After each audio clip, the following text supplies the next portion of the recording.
ভারত কি হাসিনাকে ফেরত দেবে? সোশ্যাল মিডিয়াতে যদিও অনেকে মজা করে বলতেছে ভারত হাসিনাকে ফেরত দিতে চাইলেও নরেন্দ্র মোদী হাসিনাকে ফেরত দিবে না, নরেন্দ্র মোদী হাসিনাকে রেখে ঠাপাবে। সিরিয়াস আলোচনা আসে। গত 17 তারিখ ইন্টারন্যাশনাল ক্রাইম ট্রাইব্যুনাল আইসিটি হাসিনার এগেইনস্টে মৃত্যুদণ্ডের আদেশ দিয়েছে। দেশের ইতিহাসে প্রথম কোন রাষ্ট্রপ্রধান হিসেবে মৃত্যুদণ্ডের রায় পেলেন সাবেক প্রধানমন্ত্রী Sheikh Hasina. A court in Bangladesh is delivering a verdict in the trial of former Prime Minister Sheikh Hasina. She's facing charges of crimes against humanity. Sheikh Hasina এখন ফাঁসির দণ্ডপ্রাপ্ত পলাতক আসামি। এখন হাসিনা তো দেশে নাই, সে তো পালায়ে গেছে। শেখ হাসিনা পালিয়ে গেছে, শেখ হাসিনা নাই, শেখ হাসিনা চলে গেছে, শেখ হাসিনা পালায় না। এখন সবচাইতে বড় প্রশ্ন হলো এই রায় কার্যকর করা হবে কিভাবে? হাসিনাকে কি ইন্ডিয়া ব্যাক দিবে? ইন্ডিয়া যদি ব্যাকই না দেয় তাহলে আদতে এই রায় কোনো মেক সেন্স করলো কিনা? সবচাইতে ইম্পর্টেন্ট প্রশ্ন হচ্ছে তাহলে জুলাই আগস্টে যে 1500 মানুষ নিহত হলো এবং প্রায় 20,000 মানুষ আহত হলো, তারা কি তাদের ন্যায় বিচার পাবে বা তাদের জাস্টিস কিভাবে এনশিওর করা হবে? হাসিনার রায় যদি কার্যকর করতে হয় তাহলে আপনাকে হাসিনাকে দেশে নিয়ে আসতে হবে। এই যে দেশে নিয়ে আসার জন্য যে স্টেপগুলো আছে বা যে চেষ্টা তদবিরগুলো করতে হবে, এই তদবিরগুলো কি এই সরকার করবে বা আগামীতে যারা ক্ষমতা আসবে সে সরকারগুলো করবে? সাথে আরো একটা সম্পর্ক প্রশ্ন, দ্বারা ভারত যদি হাসিনাকে রাখে তাহলে কতদিন রাখবে? সো এগুলো তো থাকছেই, সাথে বাংলাদেশ আদৌ হাসিনাকে দেশে ফিরে নিয়ে এসে রায় কার্যকর করতে পারবে কিনা সেই সম্ভাবনা, এমনকি বাংলাদেশ কোন কোন পদক্ষেপ নিলে হাসিনাকে ফিরিয়ে নিয়ে আসতে পারবে, এই টোটাল জিনিসগুলো নিয়ে আজকের ভিডিওতে কথা বলবো। হাসিনার বিষয়ে ভারতের স্পষ্ট অবস্থান হলো হাসিনাকে ভারত ব্যাক দেবে না, হোক সেটা সরকারি দল কিংবা বিরোধী দল। অর্থাৎ হাসিনাকে যে ব্যাক দেবে না এই বিষয়ে ভারতের সকল রাজনৈতিক দলই একমত। আর এটা আপনি ইজিলি বুঝতে পারবেন আপনি যখন ভারতের politician, analyst, political analyst, journalist এবং পলিটিক্যাল কমেন্টেটর এবং সাবেক রাষ্ট্রদূতদের কমেন্ট্রি দেখলেই। আমরা যদি বাংলাদেশে নিযুক্ত ভারতের সাবেক হাই কমিশনার বিনা সিকরির মন্তব্য দেখি, বিনা সিকরি বলে এই ট্রাইব্যুনাল গঠন করা হয়েছিল রাজাকারদের বিচার করার জন্য। সে ট্রাইব্যুনাল কিভাবে হাসিনার বিচার করে? এই ট্রাইব্যুনালের কোনো বৈধতাই নাই হাসিনার বিচার করার, যেমনটা আমাদের ফজা পাগলাও বলছিল। বিনা সিকরির মতে এটা একটা ক্যাঙ্গারু কোর্ট। বর্তমান বিরোধী দলের অন্যতম নেতা শশী থারুর হাসিনার রায় সম্পর্কে বলেছে আমি মৃত্যুদণ্ডে বিশ্বাস করি না, সেটা হোক ভারতে কিংবা পৃথিবীর অন্য যে কোনো দেশে। এমনকি হাসিনার বিচার নিয়ে বলেছে এটা এমন একটা বিচার হয়েছে যেখানে হাসিনা আত্মপক্ষ সমর্থন করতে পারেনি, সো এটা তার কাছে ন্যায় বিচার মনে হয় নাই। Said both domestically and abroad, I don't believe in the death penalty. So I find that as particularly dismaying. But also, a trial in absentia where somebody doesn't get a chance to defend themselves, explain themselves, and then you declare a death penalty, it seems to me to be, it's not appropriate for me to comment on the internal matters of another country's judiciary. But I must say, I cannot say that I find it a very, shall we say, positive development. It's a very troubling development. Right. হাসিনার রায়ের পর Indian state ডিপার্টমেন্টে বিবৃতি দিয়েছে, তারা অবগত আছে হাসিনার মৃত্যুদণ্ড হয়েছে। এমনকি তারা বলতেছে তারা বাংলাদেশের জনগণের সাথে সুন্দর সুসম্পর্ক চায়, হ্যান ত্যান। কিন্তু এই বিবৃতিতে টেররিস্ট হাসিনাকে ব্যাক দিবে কিনা বা বাংলাদেশের যে সকল টেররিস্ট সন্ত্রাসীগুলো ভারতে গিয়ে পালাইছে তাদেরকে ব্যাক দিবে কিনা এইসব বিষয়ে কোনো কিছুই বলে নাই। সো যেখানে বাংলাদেশের মোস্ট ওয়ান্টেড টেররিস্ট ভারত আশ্রয় দিয়ে রাখছে, সেখানে ভারত বলতেছে ভারত বাংলাদেশের মানুষের সাথে সুসম্পর্ক চায়। এখন একটার বিপরীতমুখী হয়ে গেল না? তো সেই সুসম্পর্কটা আপনি বাংলাদেশের এমন একজনকে আশ্রয় দিচ্ছেন যে 1500 মানুষ হত্যা করে গেছে, তার মধ্যে 150 শিশু, তাকে আশ্রয় দিয়ে আপনি আবার বলতেছেন আপনি বাংলাদেশের মানুষের সাথে সুসম্পর্ক চান। ভারত এটা কিভাবে বলে সেটা ভারতই জানে। সো ইন্ডিয়ার পলিসি তো ক্লিয়ার, ইন্ডিয়া হাসিনাকে ব্যাক দিবে না, বাংলাদেশে বিচারের মুখোমুখি হতে দিবে না। তাহলে এক্ষেত্রে বাংলাদেশ কি করতে পারে? বাংলাদেশ কিভাবে হাসিনাকে ব্যাক নিয়ে এসে বিচারের মুখোমুখি দাঁড় করাতে পারে? এক্ষেত্রে হাসিনাকে ব্যাক করার জন্য বাংলাদেশের কাছে সবচাইতে বড় অস্ত্র হলো ভারত বাংলাদেশ প্রত্যর্পণ চুক্তি 2013, যে চুক্তিটা হাসিনা মনমোহন সিং এর সাথে করেছিল। আল্লাহর কি লীলা খেলা দেখেন, যে কোর্ট হাসিনার প্রতিষ্ঠা করছে অন্যের বিচার করার জন্য, পলিটিক্যাল বিরোধীদের বা পলিটিক্যাল প্রতিদ্বন্দ্বীদের দমন করার জন্য, প্রতিহিংসার রাজনীতির জন্য, সেই কোর্টে হাসিনার বিচার হচ্ছে। এমন সেই কোর্টে হাসিনার ফাঁসির রায় হয়েছে। এই ট্রাইব্যুনাল যেন স্থায়ী থাকে, এটা যেন এই কয়েকটা অপরাধ বিচার করে যেন শেষ না হয়। রাজনৈতিক ঋতু পরিবর্তন হলে এটার কার্যক্রম যাতে অব্যাহত থাকে।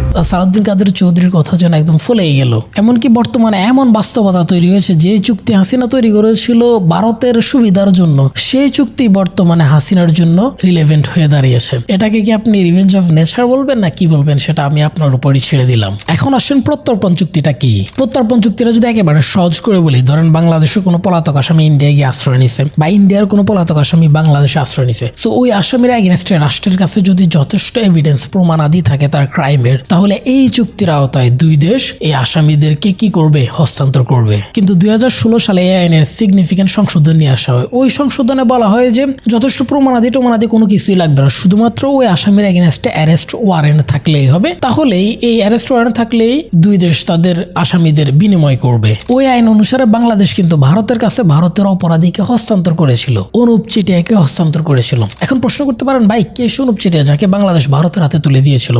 এখানেও there is a long story, but long story short করে যদি বলি, ভারতের যেই 7 সিস্টার্স আছে সেখানে বিচ্ছিন্নতাবাদী আন্দোলনের উলফা সংগঠনের অন্যতম এক নেতা ছিল অনুপ চেটিয়া, যাকে হাসিনা ভারতের হাতে তুলে দিয়েছিল এই আইনের আওতায়।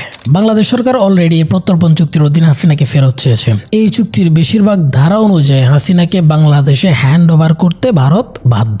সো সেক্ষেত্রে বাংলাদেশের হাতে হাসিনার এগেনস্টে যথেষ্ট প্রমাণাদি আছে, কিন্তু আইনেরও তো অনেক ফাঁকফোকর থাকে। ভারতের অ্যানালিস্টরা বা ভারতের আইন বিশেষজ্ঞরা বলতেছে যে হাসিনাকে যদি বাংলাদেশে ফেরত পাঠানো হয় আর হাসিনার এখানে যদি মৃত্যুর সংখ্যা থাকে, তাহলে বাংলাদেশে হাসিনাকে ফেরত পাঠাতে ভারত বাধ্য নয় আইন অনুসারে। কারণ হচ্ছে আইনে আছে রাজনৈতিক উদ্দেশ্য প্রণোদিত মামলা যদি হয়ে থাকে তাহলে এক দেশ আরেক দেশকে ফেরত দেবে না। কিন্তু হাসিনার এগেনস্টে তো রাজনৈতিক উদ্দেশ্য প্রণোদিত মামলা না, হাসিনার এগেনস্টে মামলা হচ্ছে জেনোসাইডের মামলা, হাসিনার এগেনস্টে মামলা হচ্ছে খুনের মামলা এবং যথেষ্ট প্রমাণাদিও আছে। এরপর এমন আরো একটা ধারা আছে যেখানে বলা হয় ট্রায়াল যদি আনফেয়ার হয়, অর্থাৎ বিচার যদি প্রশ্নবিদ্ধ হয়, এমনকি হাসিনাকে যদি বাংলাদেশে ব্যাগ পাঠায় বা কোনো বন্দীকে যদি অন্য দেশে হস্তান্তর করে, তাহলে সেই দেশে যদি তার মানবাধিকার লঙ্ঘনের হুমকি থাকে বা শঙ্কা থাকে, তাহলে এক দেশ আরেক দেশকে পাঠাবে না। তো এই ক্ষেত্রে হাসিনার যে রায় হয়েছে, এই রায় নিয়ে আন্তর্জাতিক যে মানবাধিকার সংস্থাগুলো আছে, হিউম্যান রাইটস ওয়াচ, জাতিসংঘ থেকে শুরু করে অ্যামনেস্টি ইন্টারন্যাশনাল, সবাই কিন্তু হাসিনার এই রায় নিয়ে প্রশ্ন অলরেডি তুলেছে।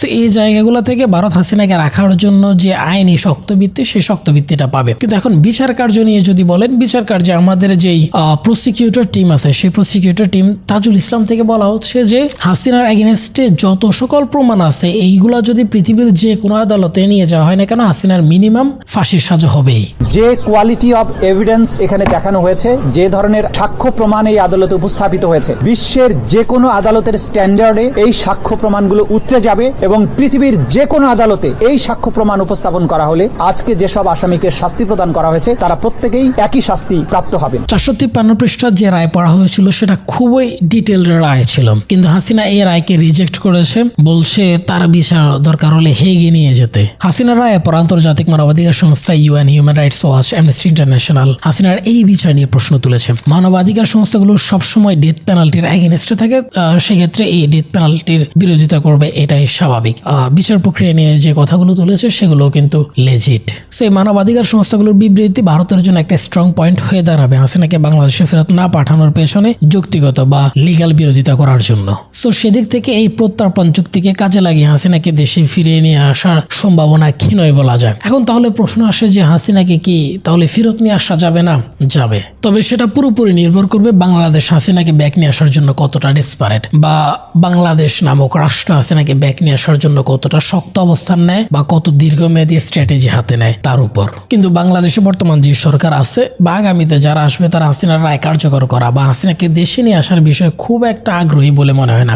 বাংলাদেশের পলিটিক্যাল দলগুলোর অবস্থান এরকম, মানে বলাই যায় যে হাসিনা ভারতের মাল, ভারতে চলে গেছে, ও ভারতেই থাকুক, ভারতেই মরুক, বাংলাদেশে ভারতের মাল নিয়ে এসে বাংলাদেশকে আবার অশান্ত করার দরকার নাই। সো পলিটিক্যাল দলগুলোর এইরকম অবস্থান আপনি ধরে নিতে পারেন। তারপরে যদি কিছুক্ষণের জন্য ধরে নেই বাংলাদেশে আগামীতে যারা ক্ষমতা আসবে তারা হাসিনার এগেইনস্টে স্ট্রং পজিশন নেবে, তাহলে হাসিনাকে ব্যাক নিয়ে আসার জন্য কি কি করা যেতে পারে? নাম্বার 1, বাংলাদেশ সরকার উচিত হবে হাসিনার কেসটাকে আন্তর্জাতিকভাবে ডিল করা। এই জায়গাটাতে ইউনুস অলরেডি ব্রিলিয়ান্ট একটা কাজ সেরে ফেলছে, সেটা হচ্ছে জাতিসংঘের তদন্ত কমিটি দিয়ে, ফ্যাক্ট ফাইন্ডিং টিম দিয়ে এই জুলাই গণহত্যার তদন্ত করে নিয়েছেন। সেখানে জাতিসংঘের রিপোর্ট অনুসারে 1400 মানুষ নিহত হয়েছে, যাদের মধ্যে 150-এর মতো শিশুই ছিল। আমাদের দেশের পুলিশ কিংবা অন্য কোনো সংস্থা যদি এই তদন্ত করতো, তদন্ত করে এই রিপোর্ট দিত, তাহলে হাসিনা যে কোনো সময় এই তদন্ত মিথ্যা বানোয়াট বলে উড়াই দিতে পারতো, যেভাবে রায়কে ক্যাঙ্গারু কোট হ্যান ত্যান বলতেছে। কিন্তু জাতিসংঘের এই রিপোর্ট হাসিনা উড়াই দিতে পারবে না। আজ থেকে 50 বছর পরেও জাতিসংঘের এই রিপোর্ট হাসিনার 24 সালের বর্বরতার সাক্ষী দেবে। এখন বাংলাদেশ যেটা করতে পারে সেটা হলো জাতিসংঘ, UN human rights council, UN security council, এমনকি প্রয়োজনে সার্কের মতো সংস্থাগুলোতেও হাসিনার বর্বরতার চিত্র তুলে ধরতে পারে আর হাসিনাকে ফেরত নিয়ে আসার জন্য ভারতকে প্রভাবিত করতে পারে। Point 2, isolation strategy. এই স্ট্র্যাটেজি কি? এতে করে বাংলাদেশ সরকার যেটা করতে পারে যে হাসিনার পাসপোর্ট ক্যান্সেল করে দিতে পারে, 2 নাম্বার হচ্ছে হাসিনার এই রায় নিয়ে ইন্টারপোলের রেড নোটিশ জারি করতে পারে। এতে করে যেটা হবে যে হাসিনা আইসোলেটেড হয়ে যাবে, হাসিনা স্টেটলেস হয়ে যাবে, হাসিনা অন্যান্য দেশে মুভ করতে পারবে না। এন্ড সুখবর হলো বাংলাদেশ অলরেডি হাসিনার পাসপোর্ট বাতিল করে দিয়েছে, ইন্টারপোলে রেড নোটিশের জন্য আবেদন করেছে। কিন্তু হাসিনার ক্ষেত্রে ইন্টারপোলে রেড নোটিশ জারি করা একটু কঠিন হবে, কেননা ইন্টারপোল হচ্ছে পলিটিক্যালি মোটিভেটেড মামলাগুলোর এগেনস্টে রেড নোটিশ খুব একটা জারি করে না। সো হাসিনার ক্ষেত্রে যেটা হয়েছে যে হাসিনার এই রায়কে যেহেতু আমাদের আন্তর্জাতিক হিউম্যান রাইটস যে সংস্থাগুলো আছে প্রত্যেকে আনফেয়ার বা এই রায় নিয়ে প্রশ্ন তুলছে, সেক্ষেত্রে এই হাসিনার এগেনস্টে ইন্টারপোলের রেড নোটিশ জারি করাটা একটু কঠিনই হবে, বা আদতে হবে কিনা সেটাও শিওর দিয়ে বলা যাচ্ছে না। তবে হাসিনাকে ফেরত নিয়ে আসার আরো স্ট্র্যাটেজি আছে। Number 3, visa ban. হাসিনা পালানোর পর আজকের এই দিন পর্যন্ত মধ্যপ্রাচ্য থেকে শুরু করে আমেরিকা, ইউরোপীয় ইউনিয়নের কোনো দেশ হাসিনাকে আশ্রয় দেয় নাই। যদি হাসিনা পালানোর পর ভারত বিভিন্ন দেশে অনেক চেষ্টা তদবির করছে, কিন্তু সবাই এটা রিজেক্ট করে দিছে যে কেউই হাসিনাকে আশ্রয় দিতে চায় না। এখন বাংলাদেশ যদি ইউরোপীয় ইউনিয়ন এবং আমেরিকা ও মধ্যপ্রাচ্যের দেশগুলোর সাথে ভালো রিলেশন লবি করে ভারতকে চাপ প্রয়োগ করতে পারে, তাহলে সেটা হাসিনাকে ব্যাক নিয়ে আসার পথ অনেকটা ইজি করে দেবে। যেমন ধরেন যদি ওয়াশিংটন কিংবা ব্রাসেলস অফিসিয়ালি ডিক্লেয়ার করে Sheikh Hasina is an internationally wanted human rights offender, তাহলে হাসিনা ভারতের জন্য লাইবিলিটিতে পরিণত হবে, ভারতের গ্লোবাল ইমেজ ইনস্ট্যান্টলি হিট হবে। আবার ধরেন ভারত প্রতি বছর 40 থেকে 45 বিলিয়ন ডলার রিমিটেন্স পায় গালফ কান্ট্রিগুলো থেকে, ডিফেন্স, তেল থেকে অন্যান্য রকম সবকিছু মিলে মধ্যপ্রাচ্যের উপর ভারত অনেকটাই নির্ভর। এখন গালফ যদি ছোট করে বলে দেয় I convicted former PM should be send back to Bangladesh, এই এক লাইনে ভারতের জন্য টেনশনের কারণ হয়ে দাঁড়াবে। ভারতের হাসিনাকে রাখলে যতটা না লাভ হবে তার চাইতে ভারতের ক্ষতির পরিমাণই বেশি হয়ে দাঁড়াবে। কিন্তু এই স্ট্র্যাটেজি তো একটা সমস্যা আছে। সমস্যা কি? যদি কেউ কোনো দেশ থেকে পালিয়ে অন্য দেশে আশ্রয় নেয়, তাহলে ওই আশ্রয়প্রাপ্ত দেশ থেকে যদি তাকে ব্যাগ দেওয়া হয়, ব্যাগ দিলে যদি তার মৃত্যুর সংখ্যা থাকে বা তার জীবন নাশের সংখ্যা থাকে, তাহলে ওই দেশগুলো সাধারণত ব্যাগ দেয় না। আর আন্তর্জাতিক যে মহল আছে সে মহলগুলোও কিন্তু তাকে ব্যাগ দেওয়ার জন্য ওই রাষ্ট্রকে খুব একটা চাপাচাপি করে না, যতই লবি টবি করা হোক না কেন, খুব একটা চাপাচাপি করে না। আর এই ক্ষেত্রে হাসিনাকে ব্যাগ দিলে তো হাসিনার ফাঁসি হবে। সো ইন্টারন্যাশনাল কমিউনিটি যে হাসিনাকে খুব একটা চাপ দেবে বা এই স্ট্র্যাটেজিও খুব একটা কাজে আসবে সে আশাও ক্ষীণ। কিন্তু এক্ষেত্রে বাংলাদেশের সবচেয়ে বড় লাভ যেটা হবে, বাংলাদেশ যদি হাসিনার এগেনস্টে, হাসিনার বিরুদ্ধে গ্লোবালি একটা ন্যারেটিভ বিল্ড করতে পারে যে Hasina extra judicial killing, enforce disappearance বা গুম, পলিটিক্যাল জেনোসাইড, কাস্টোডিয়াল টর্চার এইসব করা একজন সিরিয়াল কিলারকে ভারত আশ্রয় দিয়েছে, সেটা ভারতের ইমেজের জন্য ক্ষতিকর হবে। সো ভারত সেক্ষেত্রে হাসিনাকে রাখবে কিনা বা কতদিন রাখবে সেটা বিবেচনা করলে করতে পারে। কিন্তু বাংলাদেশের কোন সরকার এই পথগুলাতে হাঁটবে বলে আমার খুব একটা মনে হয় না। আরো একটি স্ট্র্যাটেজি আছে যেটা হাসিনাকে ব্যাক নিয়ে আসার জন্য সবচাইতে বড় নিয়ামক হয়ে কাজ করতে পারে, সেটা হচ্ছে চায়না ফ্যাক্টর, যেটা দিল্লির সবচাইতে বড় স্ট্র্যাটেজিক নাইটমেয়ার। খালেদা জি একসময় দিল্লির জন্য এই নাইটমেয়ার তৈরি করেছিল। তাই ভারতের অন্যতম একটা থিঙ্ক ট্যাঙ্কের ফেলো স্মৃতি পট্টনায়কের বক্তব্য অনুযায়ী এজন্য 2008 সালের নির্বাচনে বেগম জিয়াকে সরিয়ে দেওয়া ছাড়া ভারতের হাতে আর কোনো অপশন ছিল না। তাহলে কি সে স্ট্র্যাটেজি? সেটা হচ্ছে বাংলাদেশে চীনের ইনফ্লুয়েন্স। চীন কিন্তু বাংলাদেশে অলরেডি 38 বিলিয়ন ডলারের বেশি বিনিয়োগ করে রাখছে। পাকিস্তান, শ্রীলঙ্কা, নেপালের পর বাংলাদেশ যদি চীনের দিকে যায়, তাহলে ইন্ডিয়ার যে রিজিওনাল ডোমিনেন্স আছে সেটা পুরোপুরি কোলাপস করবে। সো বাংলাদেশ যদি এক্ষেত্রে বাংলাদেশের দিকে আরেকটু আগানোর জন্য বা বাংলাদেশ যদি চায়নার দিকে আরেকটু এগিয়ে যাওয়ার জন্য একটু পজিটিভ ইঙ্গিত দিয়ে রাখে, তিস্তা প্রজেক্টে ইমিডিয়েটলি চায়নার সাথে কাজ শুরু করে, এমনকি ভারতকে এই মেসেজ দেয় যে তোমরা যদি হাসিনাকে ব্যাক না দাও তাহলে চায়নার সাথে আমাদের সম্পর্ক আরো গভীরে যাবে এবং তোমাদের সাথে আমাদের সম্পর্ক শীতল হবে না, বা শীতল করতে হলে তোমাদেরকে হাসিনাকে ব্যাক দিতে হবে। এছাড়া ভারতের যে নর্থ ইস্ট আছে, যেটাতে এখন সবচাইতে বড় কেওয়াজগুলো লেগে আছে, এটাতে যদি বাংলাদেশ একটু নাড়াচাড়া দেয় তাহলে ভারত দুর্বল হতে পারে। তো সবকিছু মিলে ভারত এই ক্ষেত্রে হাসিনাকে নিয়ে পুনর্বিবেচনা করতে পারে বা হাসিনাকে নিয়ে আবার ভাবতে পারে। কিন্তু এই স্ট্র্যাটেজিটাতেও একটা ট্যাকটিক্যাল সমস্যা আছে, সেটা হচ্ছে বাংলাদেশ যদি ইন্ডিয়াকে এভাবে চাপ দিতে থাকে এবং চায়নার ঘেঁষা হতে থাকে যেটা ইন্ডিয়ার জন্য থ্রেট তৈরি করবে, তখন ইন্ডিয়া কিন্তু বাংলাদেশের রেজিম চেঞ্জ করে দেবে এবং সেই সক্ষমতা ইন্ডিয়ার আছে। ইন্ডিয়া অতীতকালেও সেটা করে আসছে। সেটা 2008 সালে বিএনপি সরকারের পতন তার অন্যতম প্রমাণ, যেখানে বিএনপি সরকারকে সরিয়ে আওয়ামী লীগ কেনে বসিয়েছিল ইন্ডিয়া। এবং ইন্ডিয়া এই কাজ শুধুমাত্র যে বাংলাদেশে করছে বিষয়টা এমন না, ইন্ডিয়া শ্রীলঙ্কাতেও সেম কাজ করছে, নেপালেও সেম কাজ করছে, মালদ্বীপেও করছে। সো ইন্ডিয়ার সেই ক্যাপাবিলিটি আছে। আর ইন্ডিয়ার এই রেজিম চেঞ্জের খেলা ঠেকানোর জন্য বাংলাদেশের যে স্ট্রং সরকার দরকার বা যে ইউনাইটেড পিপল দরকার, সেই ইউনাইটেড পিপল কিংবা সরকার কোনোটাই বাংলাদেশে নাই। বাংলাদেশের অর্ধেকের বেশি আছে ভারতের দালাল, যারা দেশের সাথে বেইমানি করতে দুইবারও চিন্তা করে না। ফলে দেখবেন বাংলাদেশের যে ক্ষমতায় যায় বা যারই ক্ষমতায় যাওয়ার প্রবাবিলিটি তৈরি হয় সেই দেখবেন ভারতের আশীর্বাদ নিয়ে ক্ষমতায় যেতে চায়, কারণ ওই টেনশন তো আছে। সো সেটা হোক বিএনপি, জামাত, এনসিপি, সকল দলই চায় ভারতের আশীর্বাদ নিয়ে, ভারতের পজিটিভ দৃষ্টিভঙ্গি নিয়ে ক্ষমতায় যেতে। কিন্তু ভারত তো আলটিমেটলি এসব কোনো দলকেই ট্রাস্ট করে না, আনলেস এটা আওয়ামী লীগ হয়। শেষের স্ট্র্যাটেজি যেটা হচ্ছে, ভারতে যদি কখনো সরকার পতন হয়, যদি ভারতে ধরেন কখনো মোদী সরকারের পতন এবং অন্য কোনো সরকার আসে, সেই সরকারও যদি হাসিনাকে লাভের চাইতে ক্ষতি বেশি মনে করে, লাইবিলিটি মনে করে, তখন সে ব্যাক দিলেও দিতে পারে, তবে সেই প্রবাবিলিটিও জিরো বা তার কাছাকাছি বলা যায়। ফাইনালি এইটুকু আমরা এমফাসাইজ বা সামারাইজ করতে পারি যে শেখ হাসিনাকে শর্ট টার্মে ফিরিয়ে নিয়ে এসে ফাঁসি কার্যকর করা প্রায় অসম্ভব। সো লং টার্মে সেটা যদি রাষ্ট্রের স্ট্রং কোনো পলিসি নেয় শেখ হাসিনাকে ফিরিয়ে নিয়ে আসার জন্য, সেক্ষেত্রে সেটা দেখা যেতে পারে। তবে এই রায় কার্যকর করা না গেলেও এই রায়ের মাধ্যমে যে হাসিনার পলিটিক্যাল ডেথ হয়ে গেছে, মানে রাজনৈতিক মৃত্যু ঘটেছে, সেটা নিঃসন্দেহে বলা যায়।